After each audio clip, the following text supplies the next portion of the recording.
St. Timothy. St. Timothy to. St. Timothy ang kontratista dito. Kaya titingnan natin kailangan pasagutin natin kung bakit ganitong ginawa nila. Mas mabuti pa, dapat pumunta sila rito, pakita nila gano'ng kahirap ang buhay na binigay nila sa mga kababayan natin. Hindi pala kaya gagawin namin ngayon na naalaman na namin. Mabuti nga yung website nandyan na at marami nang nagsusumbong. After, basta gamitin ninyo yung para doon sa flood control. Oo, sige, ipagano kayo, mag-report kayo. Paulit-ulit yung report na sa akin, report na kay Gom, report na kay Gom, lahat na naman, report na ninyo para alam namin, pati sa press, report ninyo para alam namin lahat.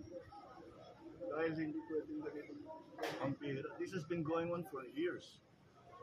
Kailan inumpisa na nito? Itong dike.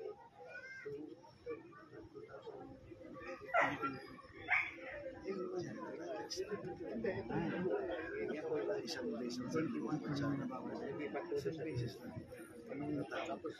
Ngayon may ongoing. Tapos lumipat ngayon sila doon.